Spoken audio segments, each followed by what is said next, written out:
Chapter 39. Baba's knowledge of Sanskrit. His interpretation of a verse from Gita, construction of the Samadhi Mandir.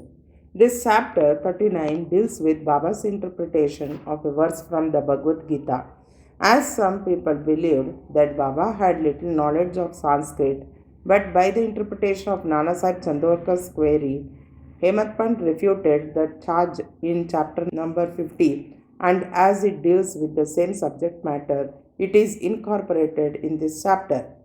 Preliminary. Blessed is Shirdi and blessed is Dwarkamai, where Sri Sai lived and moved until he took Mahasamadhi.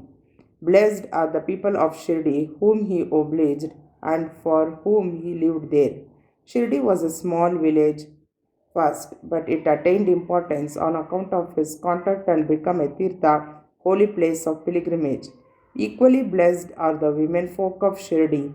Blessed is their whole and undivided faith in him. They sang the glories of Baba while bathing, grinding, pounding corn, and doing other household work.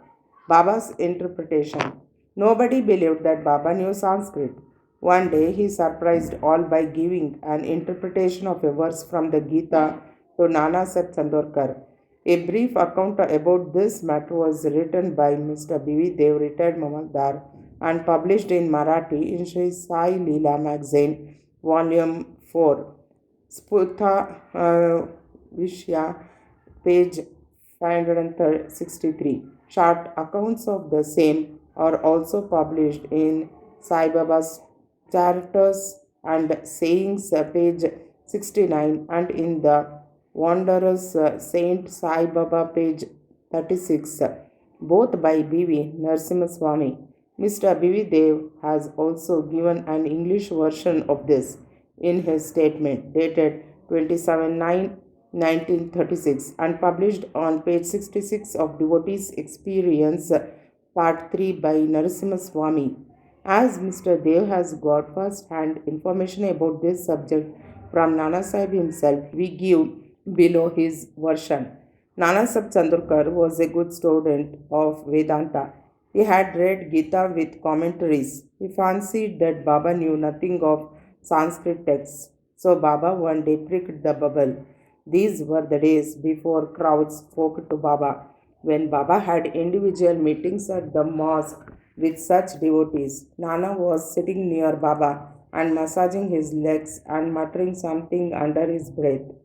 Baba, Nana, what are you mumbling to yourself? Nana, I am reciting a shloka. Baba, what shloka? Nana, from Bhagavad Gita. Baba, say it loudly. Then Nana then recited Bhagavad Gita 4:34, which is as follows. Tadvidi pranipatena pariprashnena sevaya upadekshayanti te gnanam gnaninastavadarshrina. Baba, Nana, do you understand it? Nana, yes. Baba, if you do, then tell me its meaning. Nana, it means this, making Sashtanga Namaskar, that is prostration, asking the Guru, serving him, learn what this knowledge is. Then those who have attained the real knowledge of the Sadvastu Brahma will give you Upadesh, instruction of knowledge. Baba, Nana, I do not want this sort of collected purport of the whole stanza. Give me each word its grammatical force and meaning. Then Nana explained it word by word. Baba, Nana, is it enough to merely make prostration? Nana, I do not know any other meaning for the word pranipat than making prostration. Baba, what is pariprashna? Nana, asking questions. Baba, what does prashna mean? Nana, the same questioning. Baba, if pariprashna means the same as prashna, question, why did Vyasa add the prefix pari? Was Vyasa off his head? Nana, I do not know of any other meaning for the word pariprashna. Baba, seva. What sort of seva is meant? Nana, just what we are doing to you. Baba, is it enough to render such service? Nana, I do not know what more is signified by the word seva. Baba, in the next line, Upadekshayanti te gnanam. Can you read any other word in lieu of gnanam? Nana, yes. Baba, what word? Nana, Agnanam, Baba, taking that word instead of Gnan, is any meaning made out of the verse? Nana, no. Shankarabhyasa gives no such construction. Baba, never mind if he does not. Is there any objection in using the word Agnana if it gives a better sense? Nana, I do not understand how to construe by placing Agnan in it. Baba, why does Krishna refer Arjun to Tadvadarshis to do his prostration, interrogation, and service? Was not Krishna a Tadvarshi, in fact, Gnan itself? Nana, yes, he was, but I do not make out why he referred Arjun to Gnanis. Baba, have you not understood this? Nana was humiliated. His pride was knocked down. Then Baba began to explain. 1. It is not enough merely to prostrate before the Gnanis. We must make Sarvasva Sharanagati, complete surrender to the Sadguru. 2. Mere questioning is not enough. The question must not be made with any improper motive or attitude or to trap the Guru and catch mistakes in the answer or out of idle curiosity. It must be earnest with a view to achieve spiritual progress or liberation. 3. Seva is not rendering seva with the feeling that one is free to offer or refuse service. One must feel that he is not the master of the body, that the body is Guru's and exists merely to render service to him. If this is done, the Sadguru will show you what the knowledge referred to in the previous stanza is. Nana did not understand what is meant by saying that a Guru teaches Agnan. Baba, how is Gnan Upadesh, that is, imparting of realization to be effected? Destroying ignorance is Gnan. Dhyaneshwari, commenting on Gita 18 to 66, says, removal of ignorance is, O Arjun, if dream and sleep disappear, you are yourself. It is like that. Also, OV 83 on Gita, volume 16 says, is there anything different or independent in Gnan besides the destruction of ignorance? Expelling darkness means light. Destroying duality, Dvaita means non-duality, Advaita. Whenever we speak of destroying Dvaita, we speak of Advaita. Whenever we talk of destroying darkness, we talk of light. If we have to realize the Advaita state, the feeling of Dvaita in ourselves has to be removed. That is the realization of the Advaita state. Who can speak of Advaita while remaining in Dvaita state? Unless one gets into the state of non duality, how can one know it and realize it? Again, the Shishya, disciple like the Sadguru, is the embodiment of Gnan. The difference between the two lies in the attitude, high realization of Sadguru and his marvelous superhuman sattva and unrevealed capacity and Aishwarya Yoga, divine powers. The Sadguru is Nirgun, Satchit Anand. He has indeed taken human form to elevate mankind and raise the world, but his real Nirgun nature is not destroyed thereby even a bit. His existence or reality, divine power and wisdom remain undiminished. The disciple also in fact of the same Swarupa, but is overwhelmed by the effect of sanskars of innumerable births in the shape of ignorance, which veils his view that he is Shuddha Chaitanya. As stated therein, he gets the impressions, I am Jiva, a creature meek and poor. The Guru has to root out these offshoots of ignorance and has to give Upadesh or instruction to the disciple held spellbound for endless generation by the ideas of his being a Jiva. The Guru imparts the teaching, you are God, you are mighty and opulent. Then he realizes that he is God really, the perpetual delusion under which the disciple is laboring, that he is the body, that he is a creature, jiva or ego, that God, Paramatma, and the world are different from him, is an ignorance inherited from innumerable past births, from actions based on it. He has derived his joys, sorrows, and mixtures of both. this root ignorance, he must start the inquiry. How did the ignorance arise? Where is it? And to show him this is called the Guru's Upadesh, the following or the instance of Agnan. 1. I am a Jiva creature. 2. Body is the soul. I am the body. 3. God, world, and Jiva are different.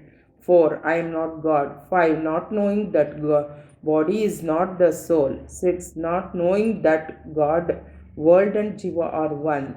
Unless these errors are exposed to his view, the disciple cannot learn what is God, Jiva, world, body, how they are interrelated, and whether they are different from each other or are one and the same.